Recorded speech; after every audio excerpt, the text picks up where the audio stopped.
Kwento mo yun kung paano na-discover ni tatay si... May nakita daw siyang parang nakuuslido. Parang Wala talagang pre. Bro, Pare, bro, preno ka naman. si Uncle Bobs kasi, loud. Well, Brad, siya yung... Nangaano ka eh. Kuha-kuha. Laging galit. Ay. Kuha-kuha. Ay. Wala na ako sinasabi.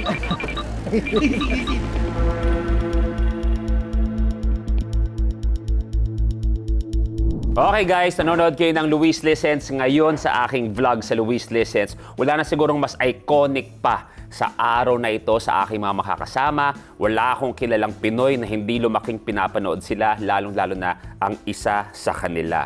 Pero nagsama-sama sila ulit para pasayahin tayo at para magbigay tribute sa isang mahal na mahal natin sa industriya.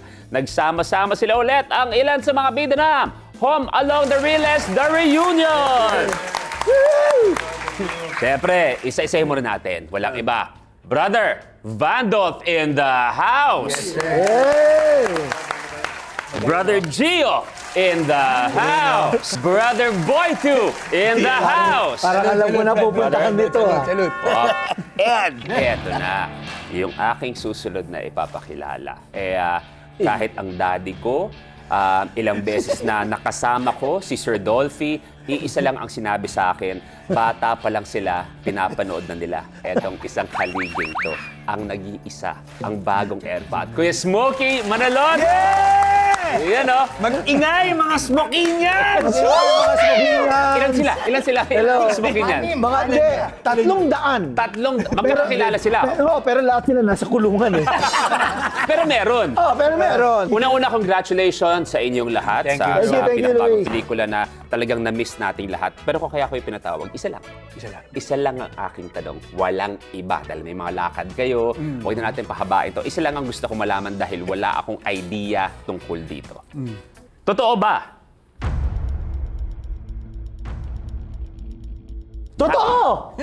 Sigurado ka. Sigurado ka. Sigurado ka. Okay. Okay, tutuloy ka na. Tara. Kaklaruin ko lang, kailangan ba nakalagay sa baba dito? Walang Baba ganun, ako ha? kagad? Soho, baba kagad? Wala ba kayo ibang cast pa pwede?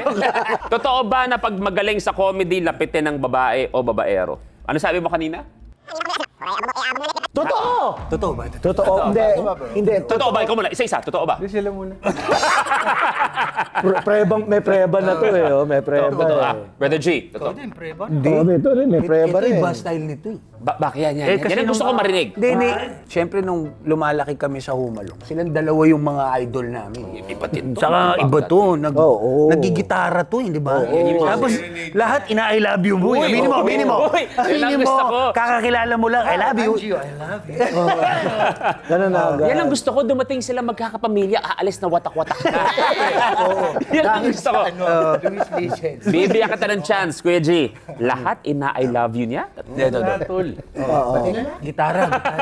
Di ba Nag-experiment ka rin. Ba't mo yung dati mong father-in-law?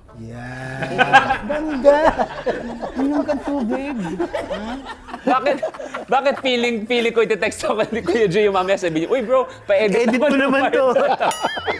Pare, nag-aaway na kami ng misis ko. Akala mo nakaligtas ka. Ay! Akala mo nakaligtas ka. Malinis ang papel ko. Bibigyan ka ng chance, Kuya G. Kuya G, kasi medyo yung dalawa, medyo sa'yo pumukus eh. Kung may gusto kong ikwento ngayon kay Kuya Smokes. Kuya. Hindi, si kay Kuya. Kay kuya. Okay, Kuya. Kay Kuya na tayo. Dati, sa ano? Ako, tatahimik ako ha. Kasi mahal ko pamilya ko. Kasi ayoko maging single parent. Hindi. Kuya, para kasi tatay. Oo. Lahat minahal niya. Uy, ano ka ba? Ano ang pinagsasabi mo dyan? Hindi. Ako, kasi ito, ang masasabi ko lang, ang mga komedyante kasi, kaya malapit sa mga babae. Ang mga babae kasi, pasintabi na lang sa mga action stars, sa mga matinee idol, mas gusto nila yung lalaking masarap kausap at napapatawa sila. Sabi nga ni tatay, huwag niyong ina-underestimate ang sense of humor. Si Smokey yan. Okay, balik So, isang araw, nung Baguio, nangyari sa... Naman, oo. na. Pero nakakiss ka naman sa pamilya mo bago umalis, di ba? Okay na yun. Oo, nakatest naman ako sa pamilya ko bago ako yung anak ko nandoon, inihintay yung pagbalik ko. Sobrang ganda ni Cassie. Hi, Cassie. Hi, babe. Okay, tanong ko na, gaano katagal ba ang tinakbo ng Home Alone? 13 years. 13 Isama mo yung the airport, pero the-release nasa 12 years. 12 years. 12 years. 12 years. Yung Cosme family. Oo. Pero, syempre, bata pa kayo nun, di ba? Oo naman. Teka lang, bakit nilakta? Bata pa kayo nun. Teka lang, Luis, ha? Bata rin ako nung mga panahon na yun. Sana kasi nagkulay ka ng sideburn ko. Totoo to. Ilan taon ka na? 8 years old. Fred Panopio pa to eh. Teka lang, ha? Yung babatuwa Papasintabi lang ako. Alam niyo po yung chismis, hindi po si Dolphy ang tatay ni Bandolph. Si Bang Balot talaga. Actually, nag-aaway sila ni Panchito. Kuya Smokes, seryoso, ilan taon ka ng Home? Nung nag-start ang Home Alone, nasa 21 ako. Oy, ito to, 30. 21. 21. 21 ako noon. Ako, mga nasa 7. 8, 7. 17. 17. So pwede nga sabihin na lahat kayo, ayan Yeah, lahat kayo, Pati tayo, ah. bagets na bagets nung time na yun. How was it being part of a show na talaga namang alam mo na part kayo ng Pinoy culture na hindi pwedeng ma-miss nyo? Hindi, habang nangyayari sa'yo yun, yung act, hindi mo naman maiisip kagad na, meron kaming maiiwan dyan na legacy sa mga tao na yan. Kasi you're living your life lang naman eh, di ba? So, malalaman mo lang yan after na eh, like now. Naalala ko nung nagtitaping tayo, kami nila Vandolph kasi ang Lalo na, oo. ang call time namin kadalasan After school. After school. So pumapasok muna kami sa school, nauuna muna yung mga kuyas or galing din yata sa school yung dalawa or something. Pero ang naalala ko, Graduate na ako noon. pag wala kami sa taping, kunyari dinner time, naaalala ko na parang naging part na kasama ka dapat nanonood ng Home Along the Riles ng dinner time sa bahay. So kahit part na kami nung Nung show. kasi yung mga lola ko sa bahay, yung mga mami ko, mga tita ko, parang automatic nung time na yon, kailangan natin manood. Yun yung parang naaalala ko sa show. Ako, ang yung naramdaman ko na yung meron talagang impact to. Kahit na anong gawin ng tatay nito, si Dolphy, malaki talaga ang impact sa Pilipino. Malaki ang impact hindi lang sa mga nanonood, kundi pati na rin sa industriya. Si tatay kasi yung isa sa mga haligi na nagpaparamdam o nagbibigay ng comedy na wholesome talaga. Yun talaga ang ano niya. Tapos family values ang ano. Tapos para sa akin, parang napakalaki. Kasi ako na yung pinakamatanda nun talaga. Kuya na ako sa kanila nun eh. Inamin ko na yun ha. Ayun na nga, papunta na nga dun eh. Parang paiyak ka, kuya. Kasi bihira lang kasi ang mga artistang nabibigyan ng pagkakataon na makatrabaho si Dolphy. Yes, that's right. Tapos, para sa isang baguhan pa lang ako ng mga panahon na yon, napakalaking risk ang ginawa ng production na papasama ako. Kaya nga, ramdam na ramdam ko yon kasi sa tuwing lumalabas ako, ang tawag sa akin, busted! Busted! Busted! So parang, alam nila na ako na si Busted, hindi na si Smokey Manaloto. Yun na yun. Kaya sabi ko, kahit na anong gawin ko dito sa show, kailangan mag-ingat ka kasi madaming tao ang nanonood. Plus, ayaw mong sumalungat sa core values na nire-represent ng show namin. Galing. Wala ako. Nakalimutan yung tanong.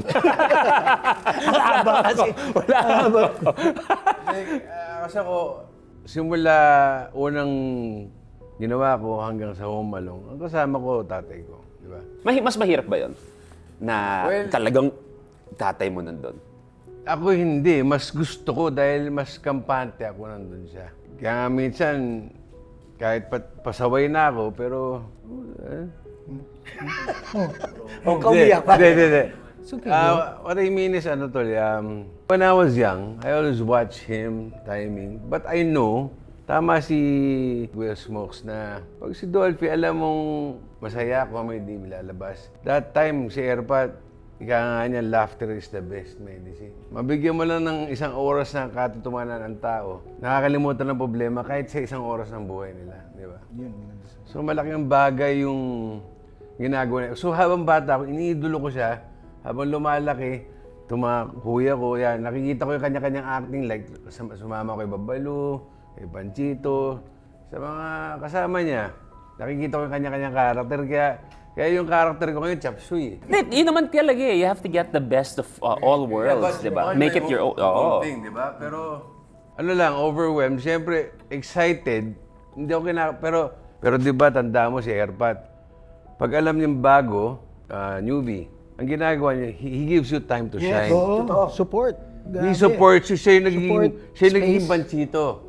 Binibigyan ka niya ng punch. Dadagdagan ko lang yung sinabi nitong si Vandal Fam. Natatanda ko may isang eksena noon sa Home Alone na siya dapat ang magbibigay ng punchline. Ando doon ako sa eksena na yon. Sinabi pa niya sa akin, Moki, ikaw na mag-deliver nito kasi parang mas babagay sa'yo. Ako mag-feed sa'yo. Na parang naisip ko, uy, teka, ginagawa mo lang to kaila Panchito, kaila Tito Richie. Ikaw gumawa ng punchline. Yung pinakamababang rating na show na.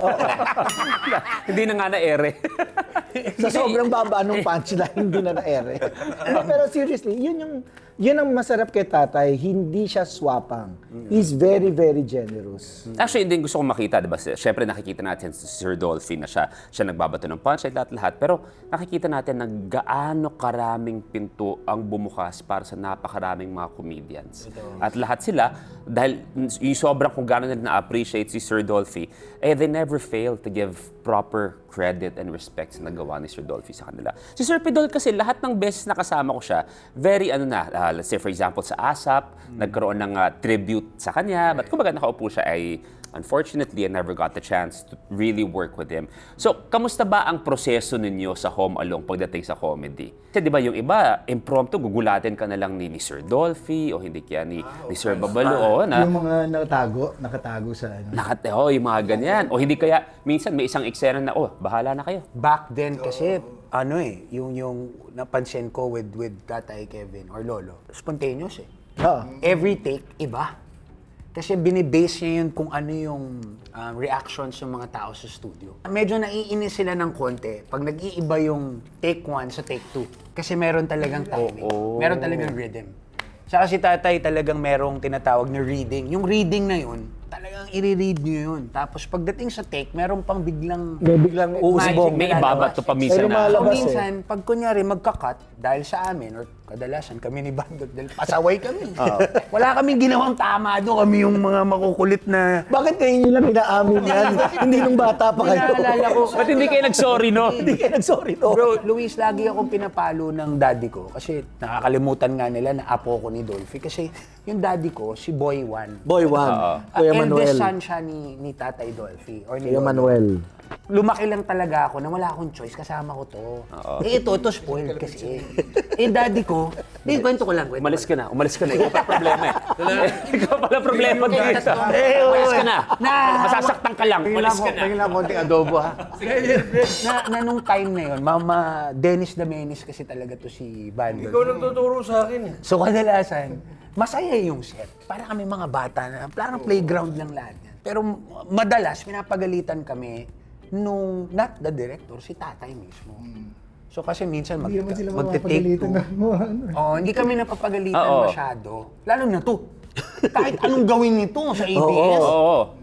Siguro kung hindi anak ni Dolphy to, sinipa mo to. Alam mo, Literal. Aminin mo. Alam mo, Luis, ang mga sunog baga sa Home Alone, 300. Kada taping nababawasan ng 4 dahil dito. Hanggang sa naiwan na lang yung original na sunog baga. 6 lang yun.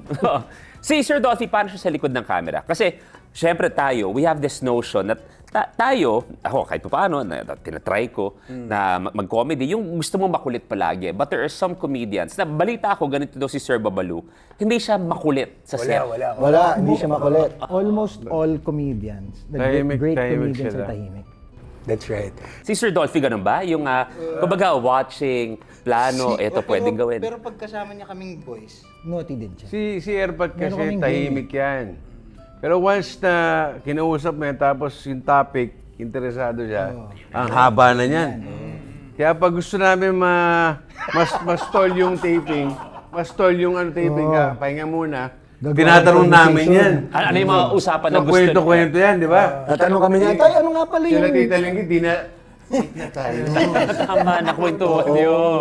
Di siya malayo, gumagano si Miss Tapos LT, pag gumagano. patapos na yung kwento, biglang may sasabihin na naman si tatay na, ay, oo nga pala. Patay. Yung sayaw na ganito, oo, nag-umpisa yun nun sa bodybuild ganyan. So, talagang si tatay hindi lang siya makwento, na malikot, na kagaya ng ibang komedyante ngayon, na malikot pag nasa set. Siya yung tipo ng tao na seryoso kasi sabi nga ni tatay, hindi naman dapat sa lahat ng oras nagpapatawa ka. Si Tito Babalu naman. Si Tito Si Richie. Tito Ako Richie. curious din ako kay Sir Babalu. Madalas kasi nakikita ko siya pag pumapasok ako noong time na yun. I don't know if pwede ko sabihin. Pero nasa gilid ng set yun. Actually, kadalasan nasa isang madilim na lugar siya sa studio.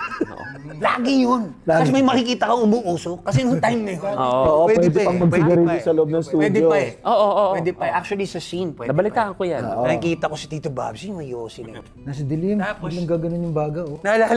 Naalala ko, pag may guest ka, na-remember pag may mga guest tayo na Na kunyari, maganda. nung time na yun, mga Miss Universe. Mga magaganda. Oo. Makikita mo yun, nag-yosi yung Wow. Wow. Tapos, paano? Ito, kayang-kaya nito. Ganyan, Babs. Sinyan. Ganun si Tito Babs. Si Sir Babalu, anong style din niya? Kasi tama ba, may mga comedian ako nakausap, ganun din na tahimik lang siya, pero pag eksena na, merong ibabato yan out of the blue na curveball. Kwento mo yun kung paano na-discover ni tatay si Tito Tito Babs. Richie. Ay, hindi, okay. I remember si Tito Babs, naging parang PA ni Pancho. Alalay ni Tito Okay, Pans. si Tito, okay. Pans. Nagmi-meeting sila, ang dalawa, si Airpat at si Tito Pans nagmi-meeting. Paglingon daw ni Airpat, ito yung ng bento. Kanto, Tawag dyan. poste. No, basta yun. Door frame. May nakita daw siyang parang nakauslido. Parang Wala talagang preno. Bro, Pare, bro, preno ka naman. bro, si Babalo Preno to, ka. si Preno Babalo. ka naman. Huwakan. Babalik na naman. Preno ka naman, pare. Walang kotse dito, pero bumusina ka man lang. Ganun naman. nagtanong ka pa kasi! Nakaganon. Tapos sabi, sino to? Pinuntahan niya. Tapos si Uncle, si Tolits. Dito. Pablito kasi siya eh. So, sabi, kinuha niya na. Hanggang marunong umarte. Marunong bumitaw. Tuloy-tuloy na ang naging... Yung kay Tito Punch, parang yung acting ni Tito Punch, parang subtle na, maingay na reaksyon. Si Uncle Babs kasi, loud. Well, Brad, siya yung... Kuha-kuha! Laging galit. Ay. Kuha-kuha! Ay. Wala na ako sinasabi. Pag nangyayari ito, may pinaglalagyan to. Sorry. May pinaglalagyan to. Sorry. Ikaw nga pala yung host dito. Sorry. Paki-blur yung mukha ni Chris Box. Sorry. Nawala sa isip ko. Luis License nga pala to. Share ko, bro. Sa sobrang si Tito Babsy or Tito Babalo or Tito Richie, yan. Naalala ko yung part 1 ng Humalong the Riles. Yung character niya doon, hindi pa kapatid ni Azul. Police. Imagine niyo, pulis siya. Kasi ginusto ni Tatay Dolphy na kunin siya. Kasi nung time na yon, I don't know sa ABS, parang hindi pa yata nila ganun kakilala si Tito Bobs nung time na yun. So kinuha nila si Tito Richie or si Tito Babalo dun sa eksena na yun, pulis. Sa sobrang naging hit yung first movie ng Humalong the Riles, parang nag-decide sila na kunin natin ulit yan. Tapos ngayon ang ginawa Nag-guest nila, sa Home Along. bigla siyang ginawang kapatid ni... Nag-guest muna siya as police. Yung pinagbayad sa kanya yung bill. Yun na, bro. Yun na yung... after Simula nun, ng yun lahat yung na yun. simula ng Babalo Dolphy. Pero tingin niyo, syempre, tayo, kinalakihan ko rin kayo, di ba? Sa comedy, Sir Dolphy, Sir Babalu, Sir Rene, Requestas, yung mga kinalakihan ko. Parang ano ang tingin niyo? Nagbago ba ang landscape ng comedy? Or is it constantly naman is it, baka ngayon ba, safer ba? Mas mahirap ba maging komedyante ngayon, G? Mas mahirap ngayon. Kasi yung nakasanayan natin before na parte na ng pagiging comedy as at part of the attitude of the Filipino. Hindi na lahat yun nagagawa ngayon eh. Kasi mababaril na eh. Nababaril na ng mga the people that feel that it's racism or something. Or naapektuhan yung sexist, sektor. or something. Mas limitado. Limitado na. Mas limitado ang ano ngayon. Pero, mahirap siya in a way. Pero madali ka naman makahanap ng ibang paraan. Like, sinasabi ko nga, si Tatay ang tipo ng komedyante na yung style niya ng comedy is hindi pang iinsulto. Yes. O, physical siya, Oo. pag narano. Pero yun yung nakakatawa eh, physical style of acting. Yun ang ganda eh. Yun ang nakakatuwa doon. At saka yung pananakit naman ni Tatay, alam mo namang hindi... Leo naman. Hindi, Hindi, ano, tsaka Jaryo. Jaryo, ganyan. Na, sabi nga ni Tatay noon, ang punchline, umiikot lang yung umiikot. Kung ano yung nakakatawa noon, nakakatawa pa rin yan ngayon, iniiba lang yung sitwasyon, iniiba pa rin. Pero the punchline is always the same. Pero number one sa comedy, tama yung kuya. Lahat yan, kahit anong punchline, maganda yung sinulat mo. It all matters sa timing. Timing talaga eh. Timing. Yun lang ang comedy, timing.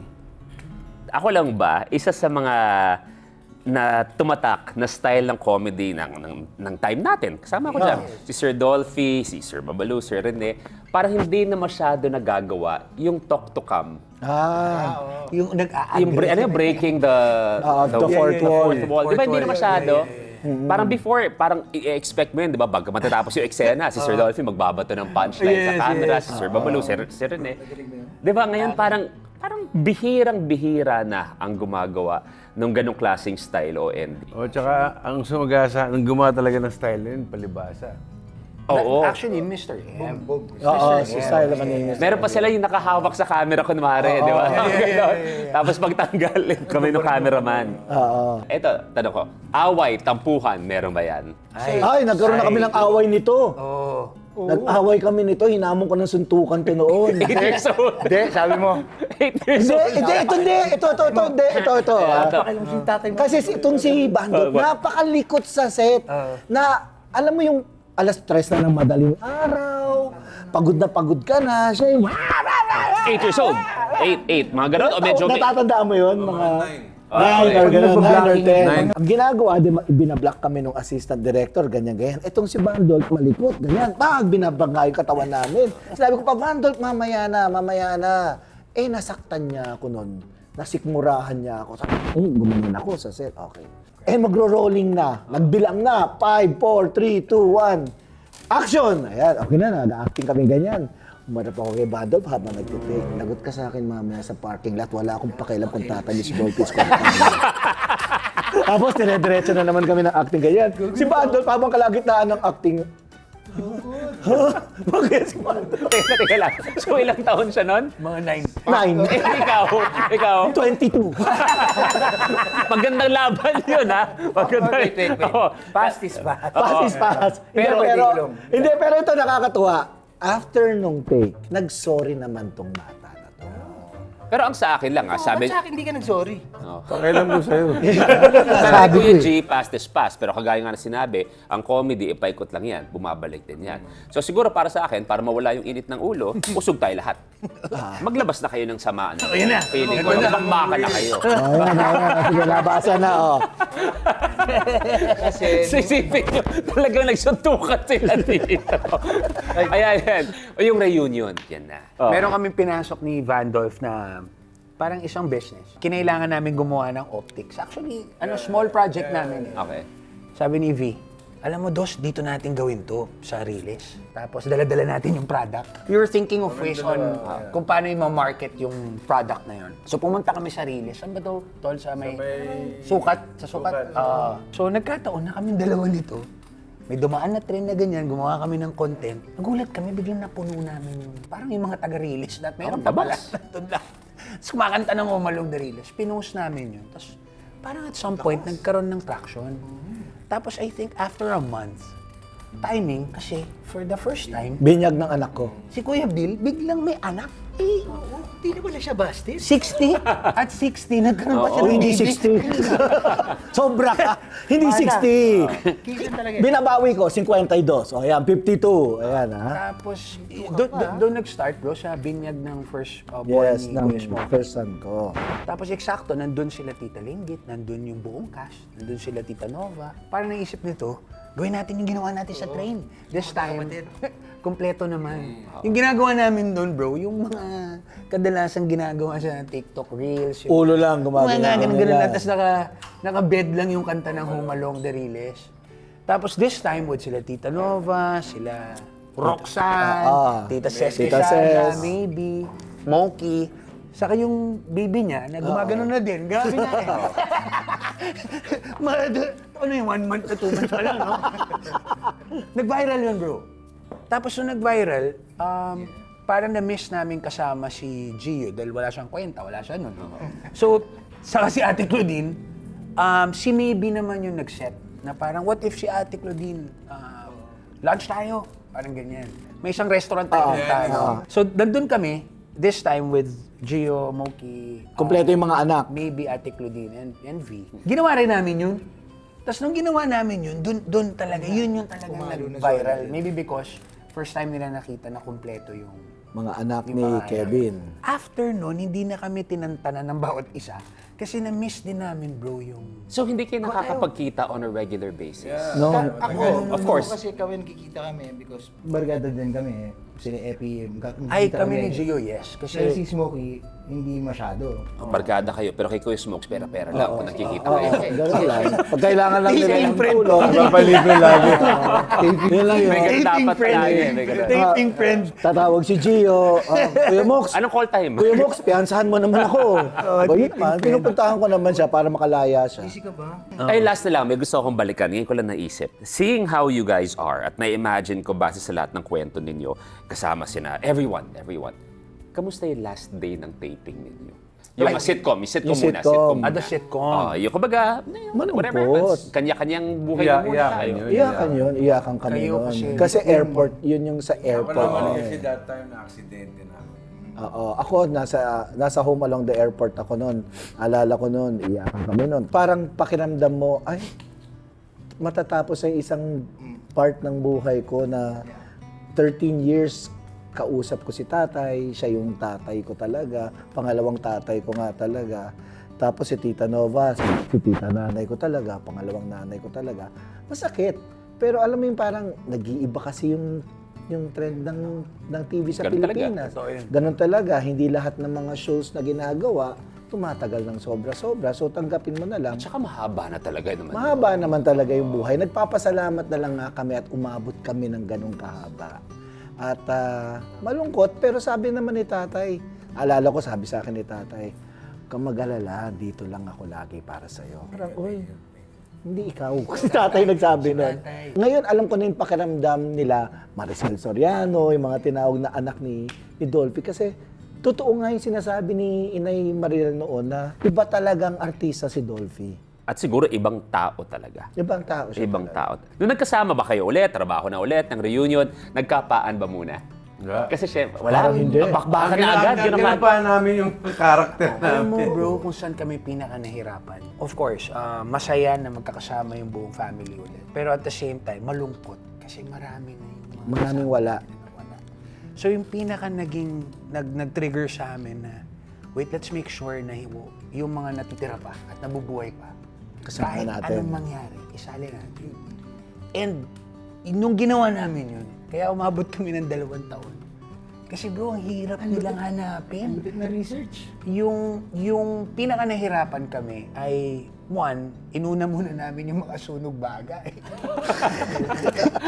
Ito na. Kasi nakikita namin, hindi natin pwedeng hindi maisali yung mga OG. Oo. Of course. May isa doon, nagkataon na siya rin yung right hand ni Ni tatay. Dolphy. Ah. Bagman niya na lagi niyang kasama, si Si Presley. Na close kami doon, so hanggang ngayon nakikita pa namin. Pero yung iba, medyo hindi na namin alam kung ano na nangyari. Ah. At di rin namin alam kung saan na sila nakatira, things like that. So, nag-research kami. Ang una namin pinuntahan, alam mo na, si Kuya Julius. Updated yun eh. Nakatulong si Kuya Julius kasi kadalasan, siya yung kadalasan gumagawa ng content na ito yung mga natulungan kami in a way ni Kuya Julius. Babaw. Natulungan kami hanapin yung mga ibang sunog bagal. So, nung naibalik na namin sila, may mga ibang cast member na nakabase sa ibang bansa. Oo, umuwi. Wow! Umuwi para para mag-shoot. May iba naman talaga na matagal nang wala na talaga sa showbiz. So, ang unang ginawa namin, parang nagkaroon muna ng mga bonding.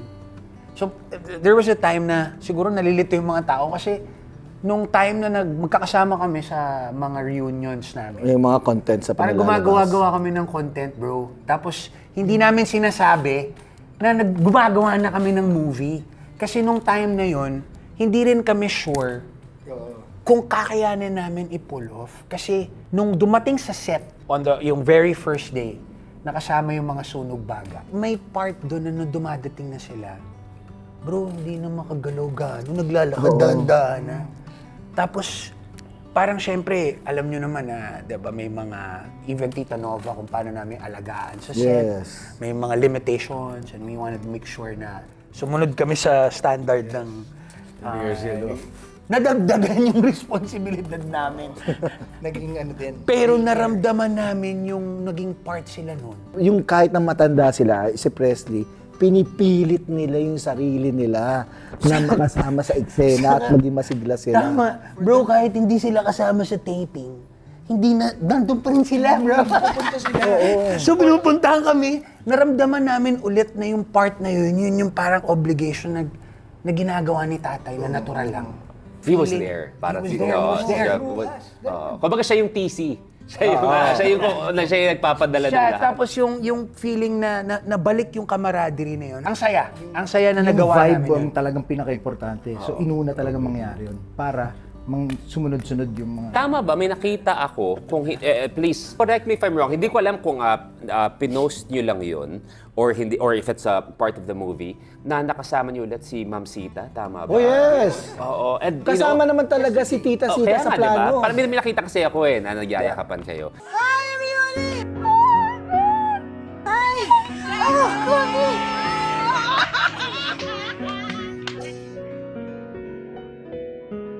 And siguro naman hindi man lingid sa akalaman ng lahat na napakarami na rin pinagdaanan, Yes, di ba? yes. Ma'am Sita? So, kung meron isa din na biglang magpapakita sa set, ako hindi ko nakita, actually, ramdam ko yung emotion. How was it being with her again, knowing kung ano yung mga napagdaanan niya the past how many years? Kasi kaming witness talaga, live witness of how beautiful Yes. the personality was. Grabe. Oo. Tapos makita namin after, kasi ang tagal nga naman talaga namin di nagkita eh. So, di mo masasabi na, shock, it's gulat. That's super gulat na... Ako bro, sinabi ko lang sa kanya, tita, na-miss ka ng industriya. Yes. Na-miss sila si Hillary. Ginagawa namin to. Hindi namin kayang gawin to na hindi tayo kompleto. Sana sumama ka sa amin. And she said yes. Nagulat ako bro. Nung nangyari yun, parang lahat ng mga iniisip namin na possible ba, ganito. Minsan, mararamdaman mo bro kung comfortable yung tao sa'yo. Hindi mo na kailangan kausapin siya eh. Yun lang, ganun lang kasimple. Tita Sita, na-miss ka namin as Hillary.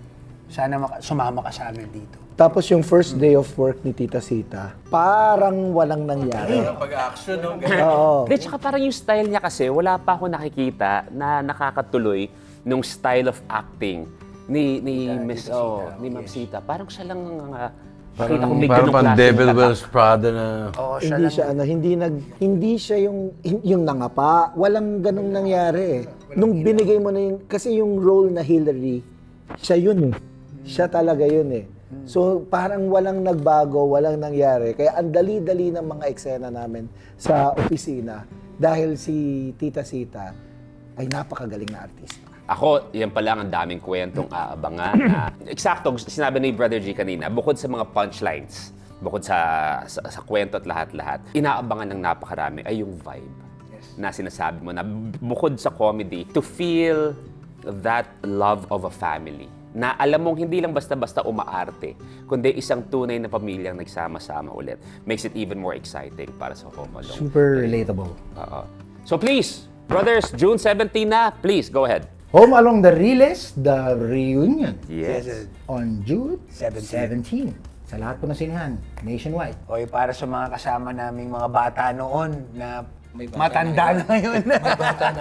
Sa mga batang millennials dyan, batang 90s dyan, sa mga boomers. Hindi ako boomer. Gen X ako eh. Kayo nang bahala sa mga Alpha, Gen Z at kayo nang magdala. At of course, sa tribute para sa mga tatay nyo na din.